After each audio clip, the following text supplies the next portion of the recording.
지금은 이제 큰 테두리 안에서 구원론에 대한 것을 우리가 살펴보고 있어요. 구원론. 사실은 이 칭의라든지 성화라든지 또 구속이라든지 거듭남이라든지 이제 이런 모든 것들이 전부 큰 틀 안에 구원론에 다 포함되어 있는 진리입니다. 자, 우리 이제 오늘은 먼저 칭의에 대해서 보겠습니다. 칭의. 칭의는 성경에 이제 의롭다함이란 말이 로마서에 특별히 많이 사용되고 있죠. 로마서. 그리고 갈라디아서에서 또 사용되고 있습니다. 많이 사용되고 있어요. 그런 이유가 뭘까요? 의롭다함. 이 칭의는 복음과 로마서는 이제 복음, 어떻게 죄인이 의롭다함을 받을 수 있는가, 이런 사실을 가르치고 있는 책입니다. 뿐만 아니라 갈라디아서는 믿음으로 의롭다함을 받은 사람들이 어떻게 성화할 수 있는가, 사실은 이런 점을 가르치고 있는 책입니다. 그래서 우리가 구원을 받고 삶을 살아가는 이런 과정 가운데서 사실은 칭의라고 하는 말, 의롭다함이라는 말이 굉장히 중요한 요소다. 이렇게 로마서와 갈라디아서가 말하고 있는 것입니다. 의롭다함은 우리가 기독교 신앙을 가질 때 가장 시초에 저들이 믿음으로 얻은 거죠. 그래서 하나님께로부터 의롭다함을 받은 사람들이 기독교 신앙을, 성경에 있는 신앙을 갖게 되는 거고, 그리고 이제 신앙생활의 출발점에 선 것입니다. 의롭다함을 받은 사람들이 이제 어떻게 살아갈 것이냐? 어떻게 살아갈 거냐? 믿음으로 살아가는 거다. 다시 말하면 이 의롭다함, 믿음으로 의롭다함을 받은 그 칭의, 의를 지켜가면서 살아가는 거다. 그래서 우리 신앙생활 가운데선 의로움이 나타나야 되고 거룩함이 나타나야 하는 것입니다. 그게 원리예요. 그렇다고 한다면 이 칭의라고 하는 말은 우리의 신앙생활의 전 과정에서 뺄래야 뺄 수 없는 아주 기본적이고 중요한 요소다. 이렇게 말할 수가 있습니다. 칭의란 말은 한자어로 일컬을 칭자에다가 오르를 자예요. 일컬을 칭자. 명칭할 때 그 칭자입니다. 그래서 저는 이제 신분적인 차원에서 여기 칭의를 세 가지로 정의해 보았습니다. 신분적인 차원에서. 칭의는 천국행 티켓이다. 천국행 티켓이다.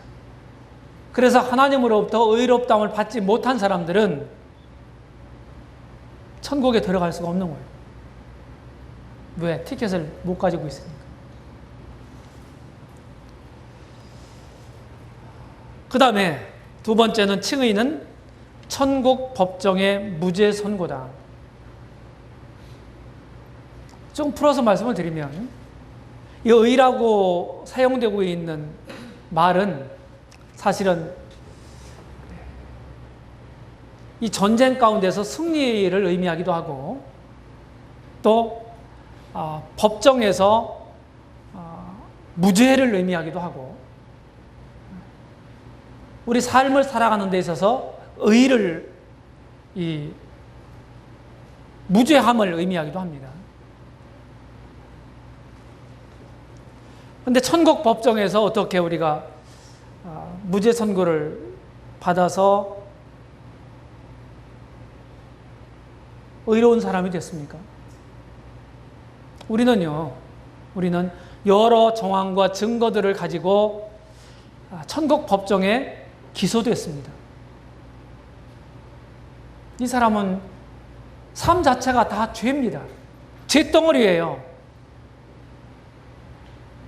삶 속에서 지구하신 하나님에 대한 반역을 일삼아 왔습니다. 그래 죽어 마땅합니다. 지옥과도 싸요.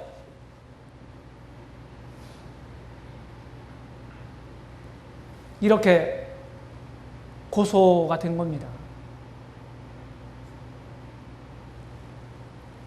그런데 우리의 대속자이면서 우리의 변호사가 주님이시잖아요. 그게 이제 중보자, 대언자 그런 뜻이에요. 쉽게 법적인 용어로 알아들을 수 있는 말은 그 말을 변호사라고 이렇게 표현할 수 있어요. 변호사. 우리 주님은 이렇게 우리를 변호합니다. 무슨 말이에요? 내가 저 사람을 위해서 내 목숨을 버렸잖아요. 내가 정당한 그 죄값을 지불했습니다. 그래서 저 피고인에게는 형벌을 내릴 근거가 없습니다. 그건 사라졌습니다. 그렇기 때문에 무죄입니다. 재판관님, 저의 죄값은 다 지불됐습니다. 이렇게 변론을 했습니다. 하늘의 재판장이 어떻게 선고를 내렸냐면은, 피고 들으세요. 정말 당신의 구속자를 믿었습니까? 네, 믿고 있습니다. 그러면 당신은 무죄입니다. 이렇게 선고했다는 얘기예요. 원리는 간단합니다. 이게 대속의 진리예요.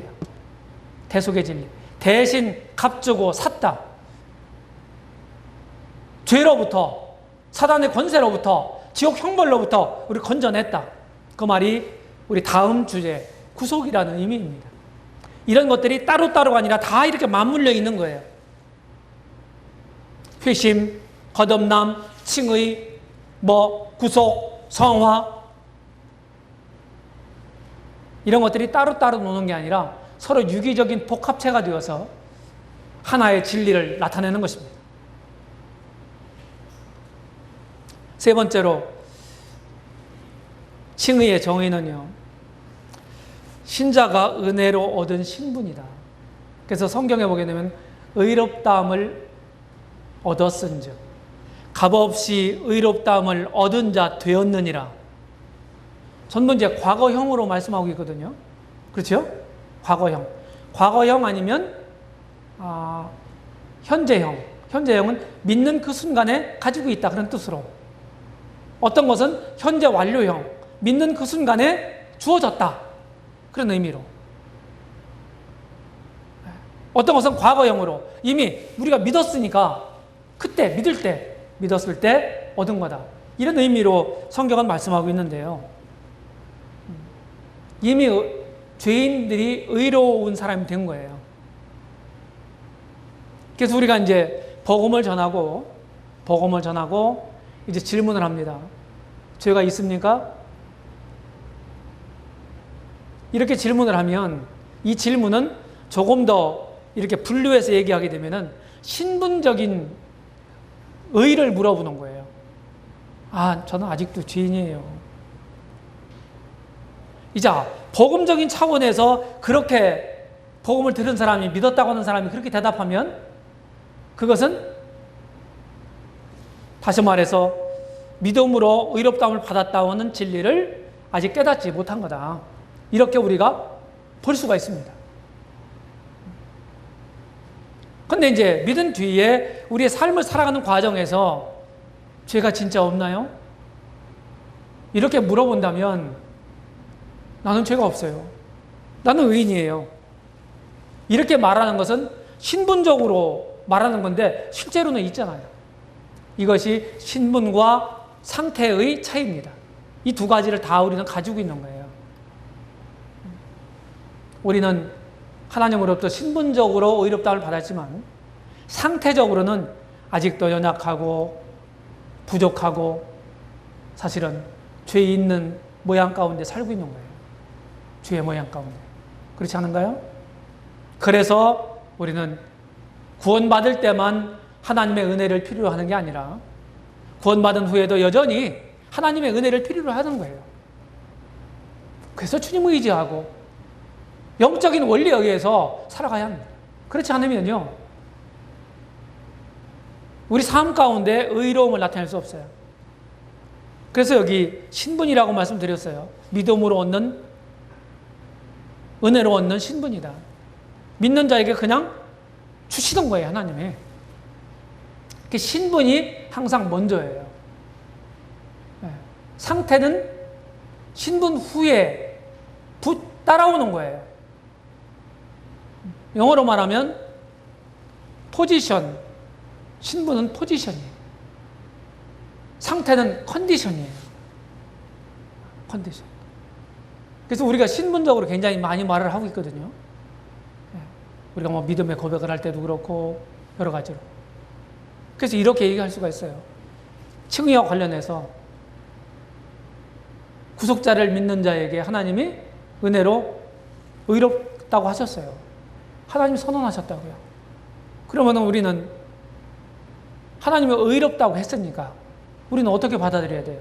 아, 나는 의로운 사람이 됐구나. 이렇게 받아들이는 것이 믿음이죠. 왜? 성경에 그렇게 기록되어 있으니까.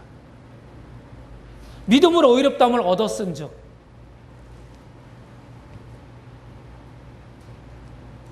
로마서 5장 1절 말씀이거든요. 그런데 로마서 5장 1절 바로 전절을, 바로 앞구절 내용이 뭡니까? 로마서 4장 25절이에요. 우리가 복음 전할 때 많이 쓰죠. 그렇죠? 예수는 우리 범죄함을 위하여 내어줌이 되고 또한 우리를 의롭다 하심을 위하여 살아나셨느니라. 나의 죄의 문제를 해결하기 위해서 우리 주님이 죽으시고 부활하셨다는 거예요. 그분의 죽음과 부활을 통해서 죄인들이 죄가 없어지고 사죄를 받고 의롭다함을 받고 그렇게 하기 위해서 죽으시고 부활했다는 거예요. 현대에 살고 있는 우리들은 그런 역사적 사실 속에 감추어 있는 의미를 성경을 통해서 알고 믿게 됐습니다. 그렇죠? 그러면 그 믿는 자에게 뭐라고요? 의롭다함을 얻었다. 그래서 종종 뭐 영어를 잘 못하는 사람들도 영어 성경을 참조하면 좋아요. 그 구절이 그런 류의 하나입니다. 아주 중요한. 좀 영어를 좀 하는 사람들한테 그 구절을 펴서 영어 성경을 읽어주니까요, 눈이 뜨이더라고요. 거기에 보면은 We have been justified through faith 이렇게 돼 있어요.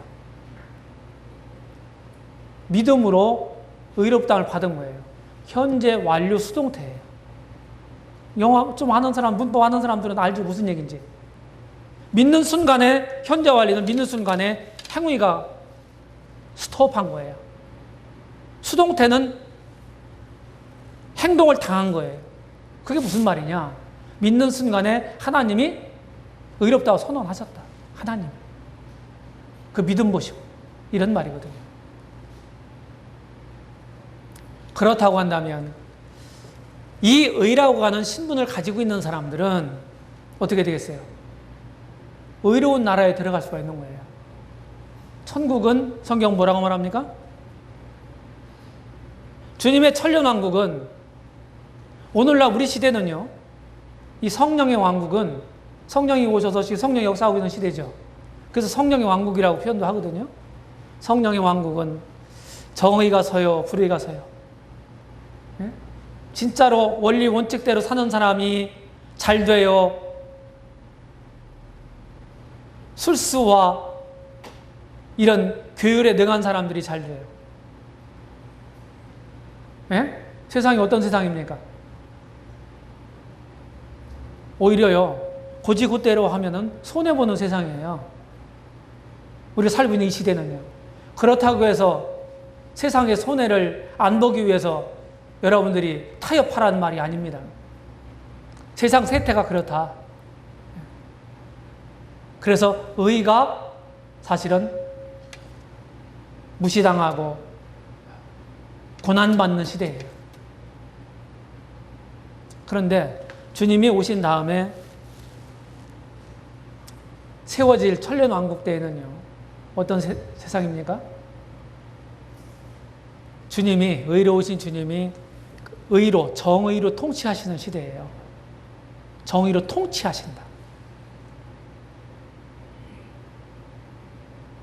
그래서 오늘날에는요, 사곡을 행하고 불의를 행하도 하나님의 교회 내에서도 아주 야비하게 행동해도 아무 일이 생기지 않아요.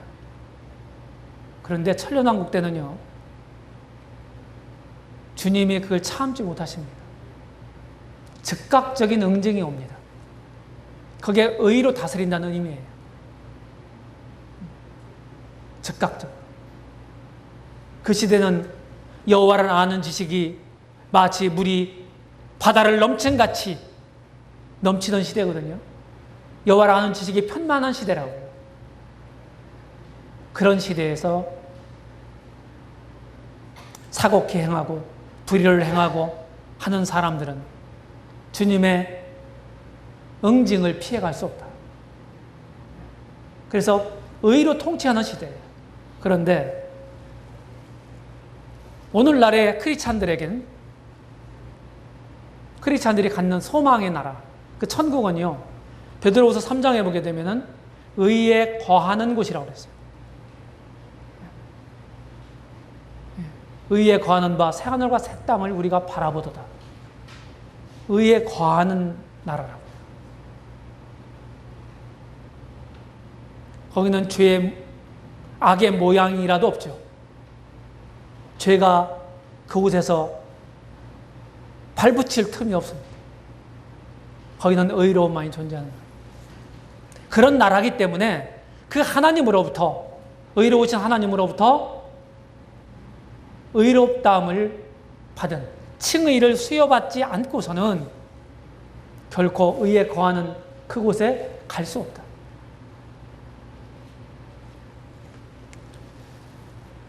구원받았다는 이 말이 또 다른 면에서 이렇게 표현할 수가 있습니다.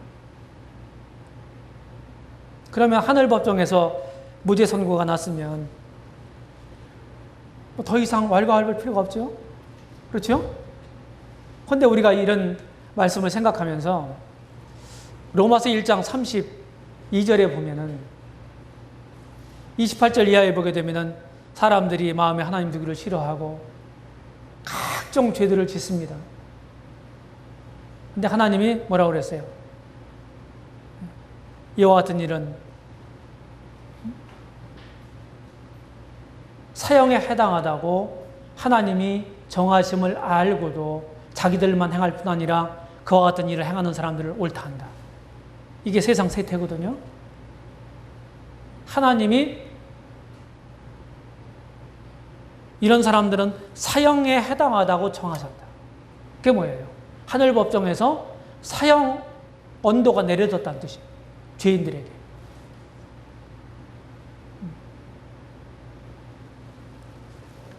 근데 그런 사람이 믿음으로 그 하나님으로부터 의롭다함을 받았다는 거예요. 그렇다고 한다면 이 믿음이라는 게 얼마나 중요한가, 이런 사실을 알 수가 있습니다. 우리 신앙의, 기독교 신앙의 가장 근본적인 문제예요. 지금 우리가 나누고 있는 내용들이. 근본적인 내용이 불확실하고 흔들리게 되면 어떻게 되겠어요? 그 신앙이 흔들리는 거예요. 뿌리채.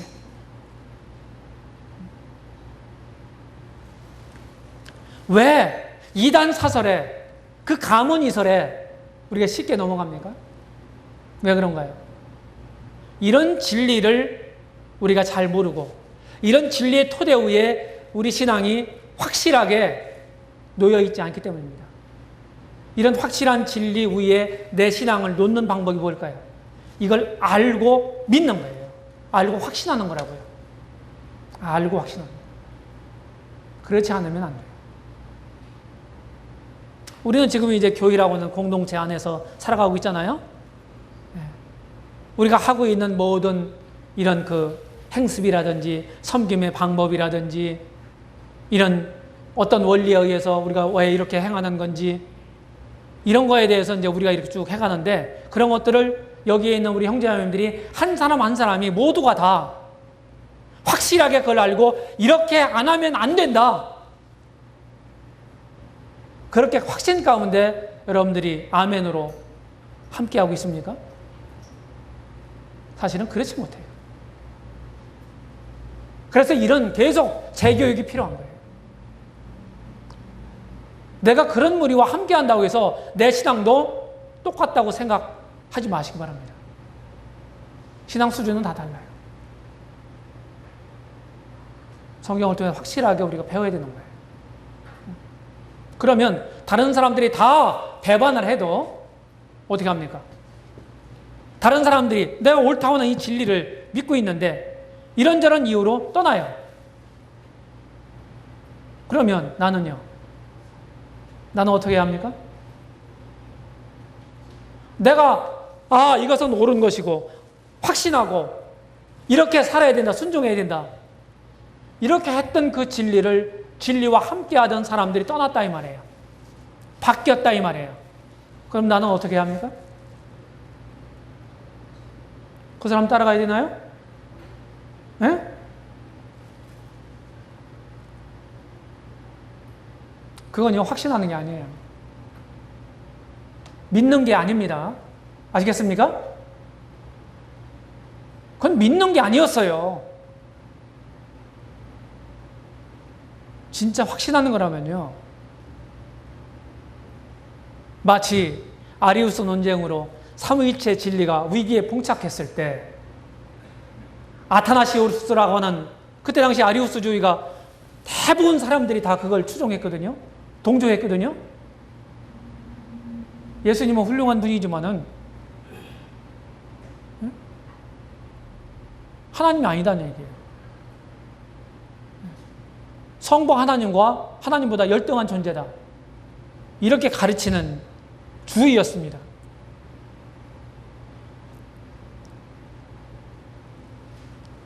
근데 그 문제 때문에 니케 회의라는 것이 열리잖아요. 그런데 아타나시우스 사람이요. 일어나서 반기를 들었습니다. 그때 당시에 콘스탄틴이라고 하는 황제도요. 아리우스 주의자였습니다. 그런 아주 심각한 상황에서 하나님이 아타나시우스 그분의 주장이 승리하도록 하신 거예요. 지금 우리가 가지고 있는 삼위일체 정통 기독교 진리입니다. 성부, 성자, 성령 본질은 동일한데 위격은 다르다. 이것입니다. 한마디로 말하면. 아타나시우스가 이런 얘기를 했대요. 세상이 다 나를 반대한다 할지라도 반대한다면 나는 세상을 반대하겠습니다. 이게 보통 얘기가 아니죠. 그렇죠? 보통 얘기 아니에요. 우리도 진짜 그럴 수 있나? 예? 우리도 나도 그럴 수 있나?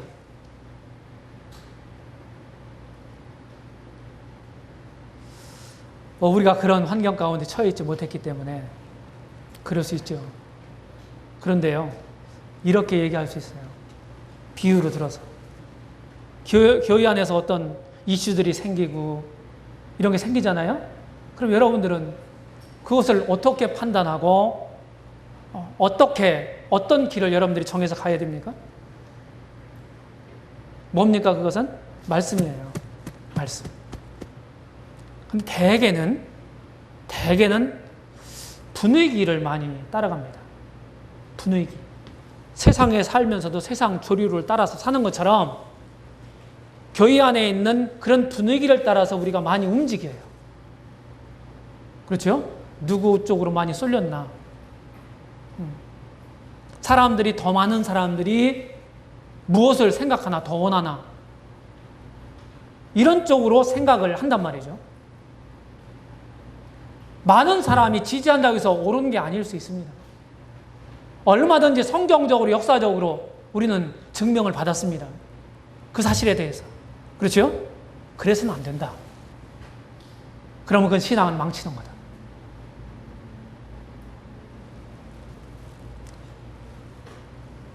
그래서 항상 우리는 말씀을 따라가야 됩니다.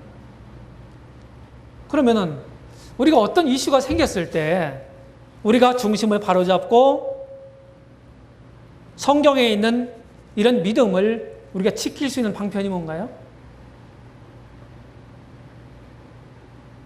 말씀에 대한 분별력이거든요. 그렇죠? 분별력. 말씀에 대한 분별력은 어떻게 생기나요?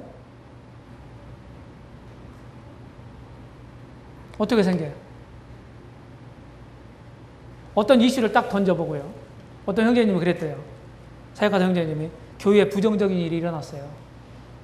그래서 이제 형제님들한테 성경에 입각해서 한번 자기 의견을 한번 분별을 한번 써와봐라 그랬대요. 써와봐라. 천차만별이라는 거예요.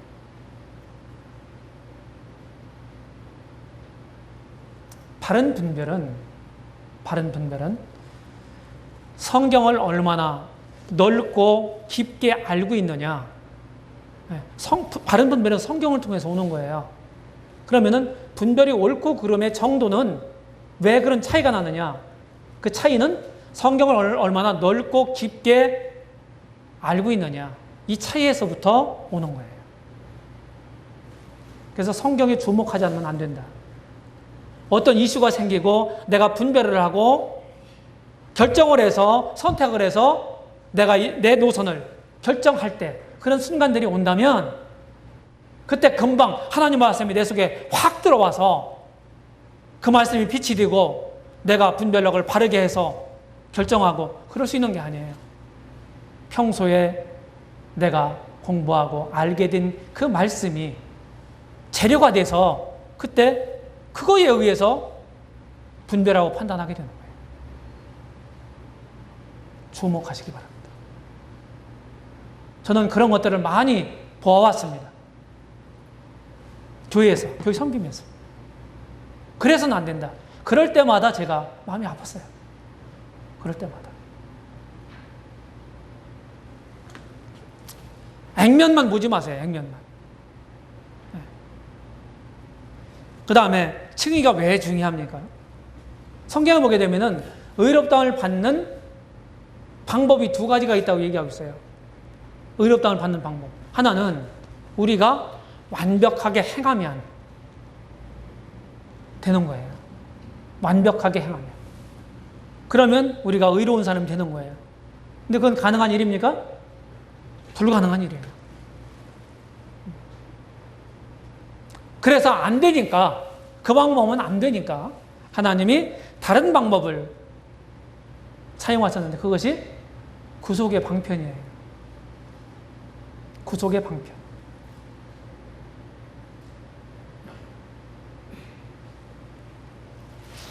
주 예수 그리스도께서 이루어 놓으신 구속을 힘입어서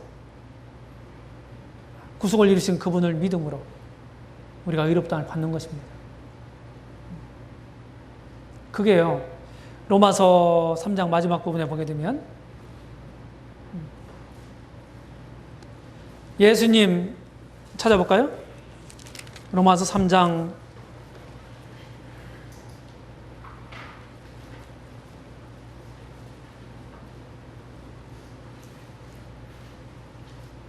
예. 26절 보겠습니다.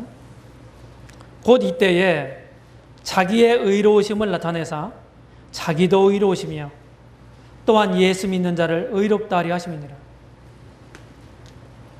예, 이 구속, 하나님이 정하신 구속의 방편은, 죄인들을 의롭다 하시는 구속의 방편은 하나님의 의가 훼손된 게 아닙니다. 만족된 겁니다. 하나님 편에서는 이미 우리로부터 우리의 구속자를 통해서 우리의 죄값을 다 받으신 거예요. 그렇죠? 구속자를 통해서. 그래서 이 복음을 전하고 믿는다고는 얘기는 뭐냐면 하나님의 의로우심을 나타내는 거예요. 제가 이제 그런 표현을 썼죠. 복음은 우리가 기쁜 소식이다. 이렇게 이제 얘기를 하지만은 복음은 한편으로는 뭡니까? 심판의 소식이에요. 예수님 십자가에 달렸다. 왜 달리셨나? 저와 여러분들을 위해서 심판 대신 받아주신 거잖아요. 그렇죠? 자, 최초의 복음, 원시복음이라는 게 어디에 있어요? 몇 장 몇 절? 무슨 책?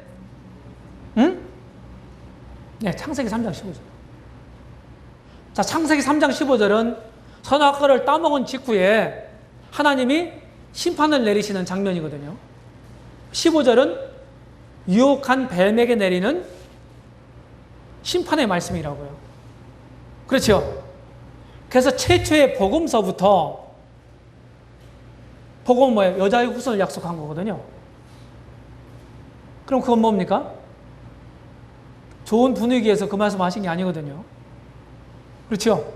불순종해서 하나님을 반역한 그런 환경에서, 그런 처지에서 하시는 말씀이거든요. 그렇다고 한다면 최초 복음도 그 전면은 심판이에요. 맞죠? 근데 그 이면, 그 속에는 뭐가 있어요? 하나님이 우리 인간들에게 주시는 복이라고요. 그렇죠? 네. 외면적인 모습은 심판하는 과정에서 주신 말씀이란 말이죠. 근데 그 내용을 우리가 열어서 보면은 그것은 하나님을 반역한 우리들에 대한, 인간들에 대한 하나님의 복이란 말이죠. 약속이란 말이에요. 그렇죠? 그래서 예수 믿는 자를 하나님은 복음은 자기를 의롭게 하실 뿐만 아니라 예수 믿는 사람도 이제 의롭게 하시는 거예요.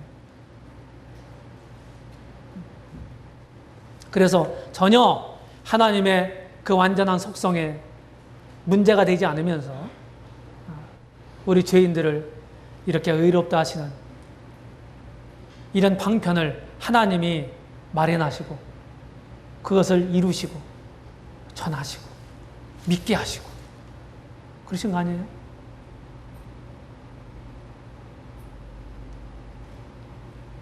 우리가 이제까지 주님 믿기 전에 살아오면서요, 우리가 하나님 앞에서 저지른 하나님께 대한 범죄가 얼마나 큽니까? 교회 열심히 다니셨습니까? 모태신앙이에요?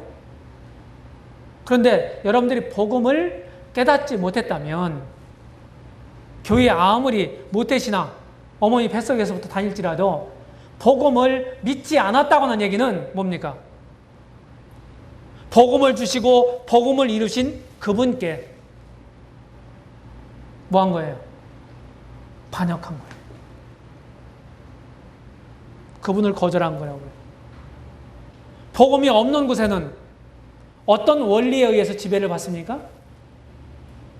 응? 복음이 없는 곳에, 복음을 믿지 않은, 알지 못하는, 깨닫지 못한, 믿지 않은 이런 사람들에게는 어떤 원리가 지배해요? 자기 구속의 원리가 지배합니다. 맞죠? 그게 무슨 얘기예요? 내가 무엇인가를 열심히 해서 된다고 생각하는 거예요. 그게 뭡니까? 그게 종교 논리예요. 종교가 뭡니까? 하나님을 반역하는 거예요. 하나님 거절하는 거라고요. 그 사람이 교회 다닐지라도 하나님의 이름을 부를지라도 그 내면적인 의미는 그런 거다 이 말이에요. 그럼 하나님이 생각하실 때는 얼마나 크게 가장 노엽게 하시는 일이겠어요. 그렇죠?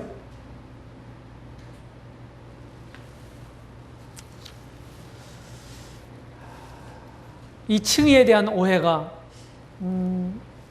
주님 당시에도, 바울 당시에도 이스라엘 가운데 있었잖아요. 사도 바울이 이제 복음에 대한 경륜을 쭉 말씀하시면서 이스라엘은 그럼, 하나님의 선민인 이스라엘은 그럼 어떻게 되나? 천하 만민이 예수님이 이루신 복음을 통해서 믿음으로 의롭게 된다면, 다 하나님으로부터 자녀가 되고 그렇게 된다면, 그러면 하나님이 택하신 선민은 어떻게 되는 것입니까? 하는 질문에 대한 답을 로마서 9장, 10장, 11장에서 주시는 거예요. 복음 안에 있는 선민에 대한 하나님 경륜이에요. 이제 그 말씀을 하면서 바울이 로마서 10장에 보게 되면 뭐라고 말씀합니까?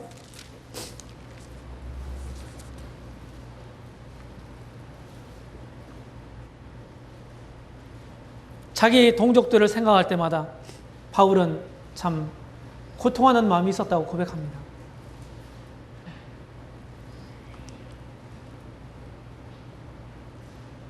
이스라엘을 위합니다.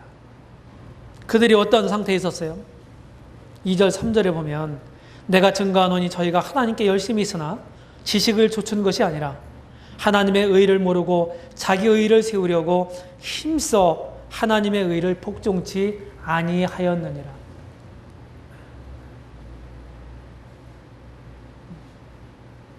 이스라엘이 그랬다고요. 하나님의 의가 마련됐잖아요. 구약에서 약속된 메시아를 통해서. 그렇죠? 그 당대에.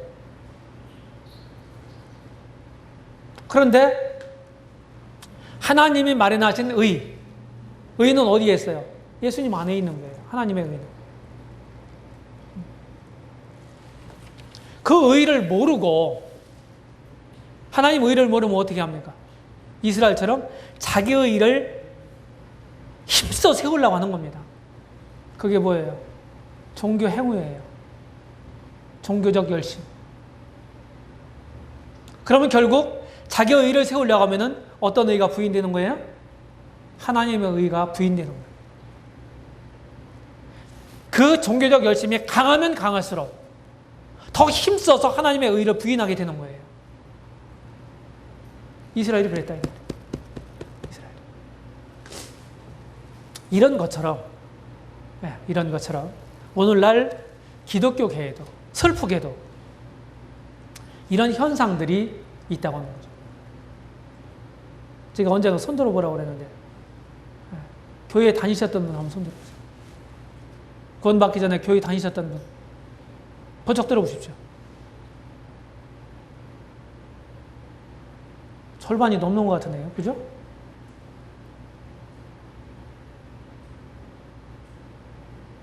근데 왜 그때 구원을 못 받았습니까? 응? 왜 못 받았어요? 성경 다 들고 다니면서.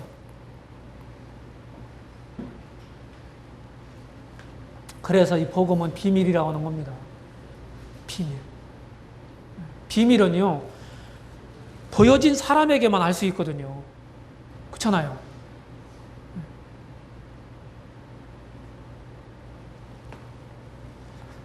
오늘날에도 슬프게도 그런 일이 있어요.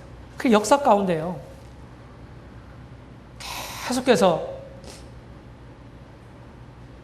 사단이 이제 회방을 하는데요. 네?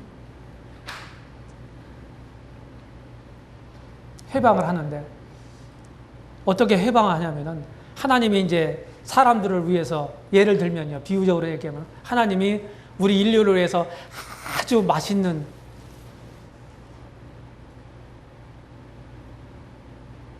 탕을 끓였어요. 맛있는 아주 저 음식을 만들었어요. 탕. 맛있는 육개장을 끓였습니다. 그래서 사람들한테 먹이려고 그러는데 사단이 살그머니 와가지고 어떻게 합니까? 거기다 독약, 무색, 무치, 무미의 독약을 한 방울 딱 떨어뜨렸습니다. 요 짓을 하는 거예요, 사단이. 쉽게 얘기해서. 이 전면적으로 다 자기 것을 그냥 완전히 다 펼치고 그런 게 아니에요. 조금만 바꾸면 완전히 뒤집어지는 그런 방법을 써요. 겉모습은 이건 하나님적인 거다. 이렇게 보이게 만들면서 사람들도 거부감을 덜 갖게 하기 위해서. 그런데 내면적으로 보면 완전히 반대 현상. 그런 것들이 나타나도록 하는 것이 사단의 짓이라고 해요.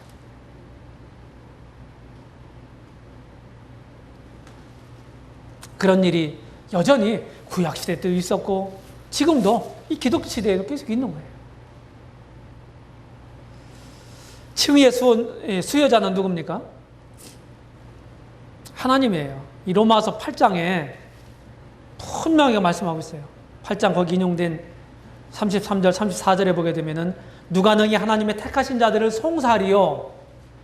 의롭다 하시는 이는 하나님이시니 누가 청지하리요? 의롭다는 분이 누구라고 그랬어요? 하나님이다.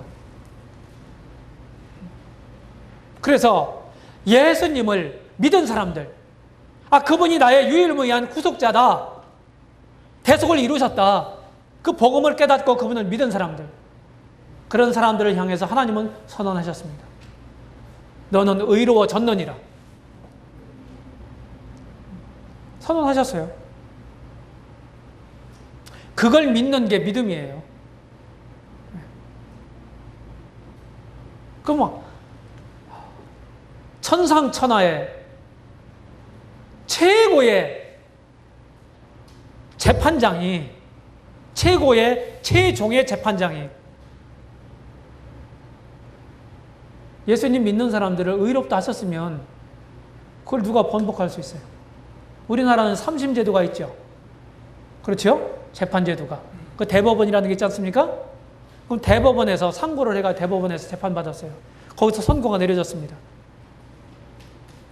그럼 끝난 거죠. 맞아요?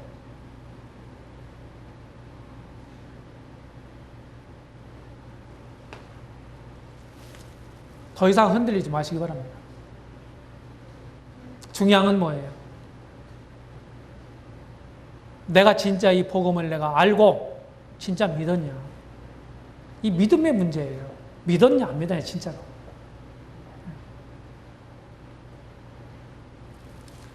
자, 칭의의 원리.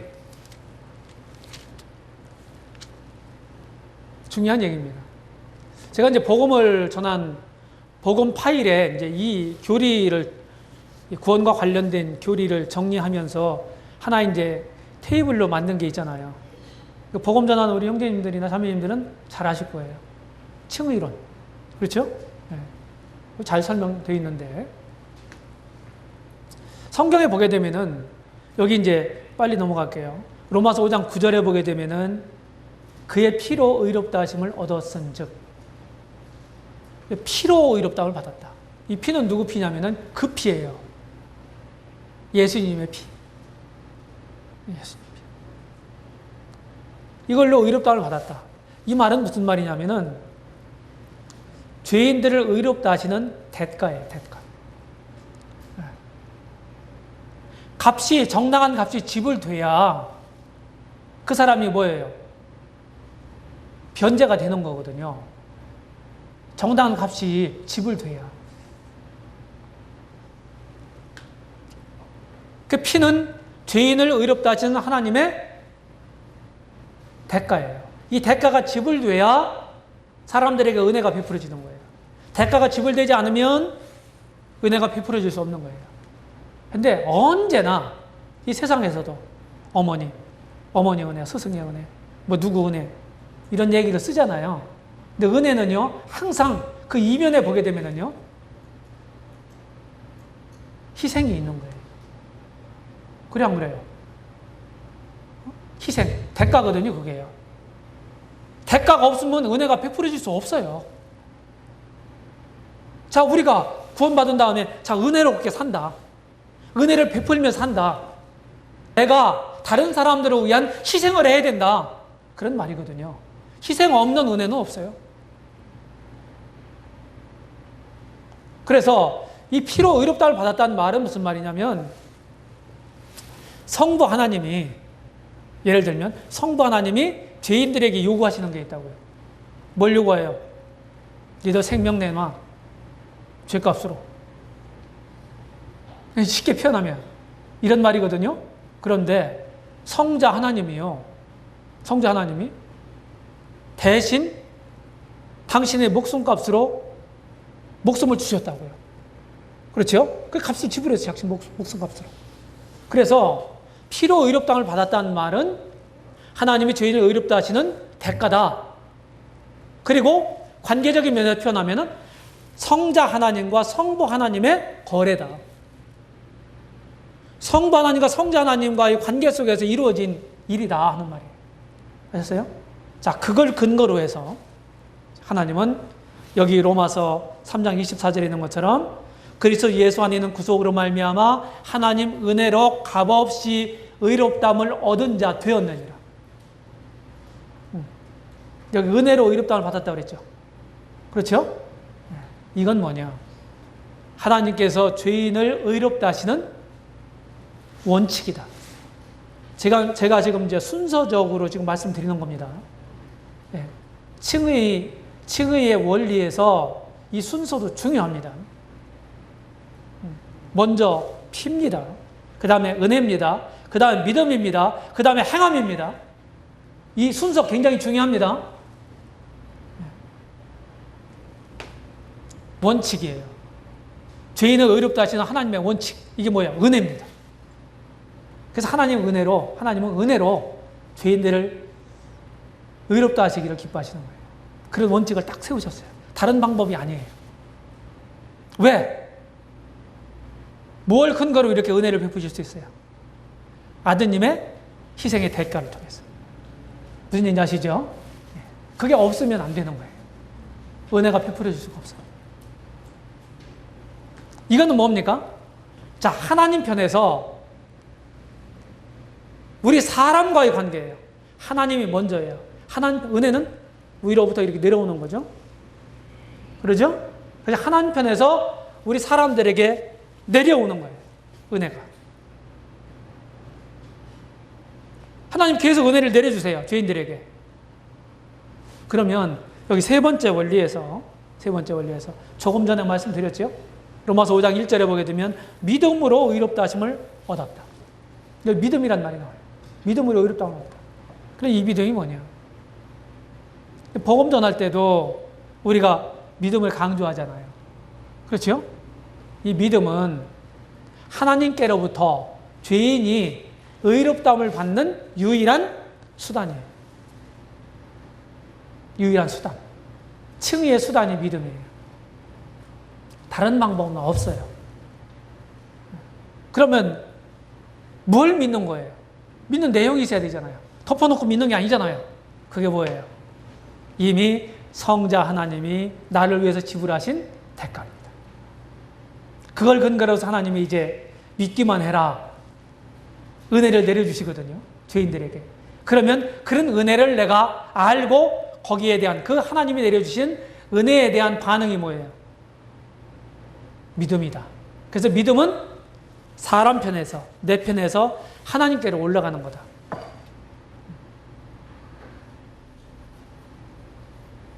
은혜의 주체는 베푸시는 분은 하나님이지만 믿음의 주체는 누구예요? 내가 믿어야 되는 거예요. 그렇죠? 다른 사람이 대신 믿어주지도 못하고 하나님 대신 믿어주지도 않으시고 내가 믿는 거예요. 그래서 나로부터 하나님이 내려주시는 은혜에 대한 반응이다 이 말이에요.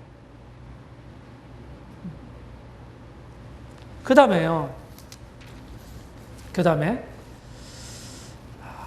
야고보서 2장 24절에 보게 되면은 사람의 행함이 의롭다 하심, 행함으로 의롭다 하심을 받고 이랬거든요.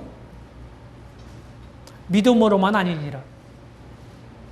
이 말을 야고보는 사람의 관점에서 이 칭의의 문제를 봤습니다. 사람의 관점에서. 사람은 마음속에 있는 믿음을 못 보죠. 하나님 보실 수 있죠. 그래서 마음속에 있는 건요, 원리가 그 사람의 태도나 말이나 행동이나 이런 걸 통해서 나타나요. 마음속에 있는 게. 표정이나. 이거 숨길 수 없어요. 숨길 수 없어요. 그래서 그 사람이 어떤 말을 하고 어떤 태도를 취하고 어떻게 행동하나 그것을 주밀하게 살펴보면 그 사람이 어떤 생각을 하고 있구나 이걸 알 수가 있는 거예요. 그거 속일 수 없는 거예요.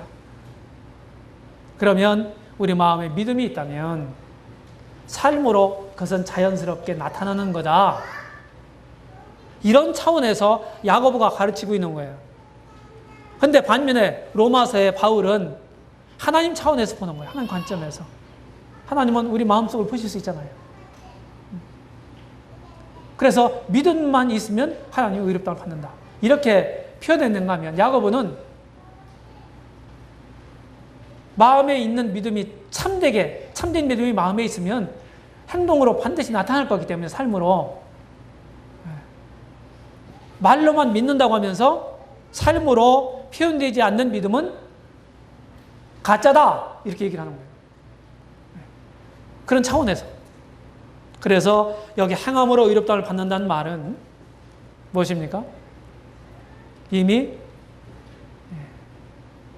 하나님으로부터 하나님의 은혜를 알고 그 은혜에 대한 반응으로 믿은 사람들에게 나타나는 결과예요. 열매. 그래서 참된 신자는 참된 행위를 낳는다. 이런 표현을 쓰잖아요. 삶이 변화되는 건 특별한 게 아니다. 믿는 사람이. 당연한 거다. 이런 표현을 할 수가 있는 거예요. 그래서. 그러면 이 행함으로 의롭다움을 받는다는 말은 사람이 사람을 보는 거예요. 사람과 사람의 관계에서. 그렇죠? 네. 그렇다고 하면 이런 네 가지 구절을 우리가 따로따로 떼놓고 보면요. 모순적이에요. 어떤 짓은 피로 의롭다움을 받는다지, 어디서는 은혜로 받는다지, 어디서는 믿음으로 받는다지. 아이고, 야고보서는 또 행함으로 받는데, 이야, 이게 뭐냐? 헷갈린다. 우리가 이렇게 종합적으로 균형 감각을 가지고 말씀을 분별하지 않으면 많은 혼동에 있게 되고요. 오해를 하게 되는 거예요. 아시겠습니까? 그래서 이런 공부가 필요한 거예요. 이런 공부가. 자, 의롭다움 받으셨나요? 못 받으셨나요? 하나님께로부터 지옥 갈 수밖에 없는 여러분들이 의롭다움을 받으셨습니까? 받으셨어요? 네. 그러면 어떻게 해야 돼, 이제? 이 원리가. 의로움 가운데 사셔야 되는 거예요. 그래서 이제 믿는 사람은요, 도덕적인 수준이 훨씬 높아져요. 그것도 내 힘으로 안 되거든요. 그러니까 주님을 의지하시고, 주님을 힘입어서 그렇게 살아갈 수가 있어요. 많은 사람들이 그걸 증명해냈습니다. 그러니까 우리도 가능한 거예요. 그렇죠? 우리 속에는, 우리 스스로에게는 절망이지만 주님을 믿는 믿음이 있기 때문에 희망이 있는 거예요. 감사하시기 바랍니다. 기도하겠습니다.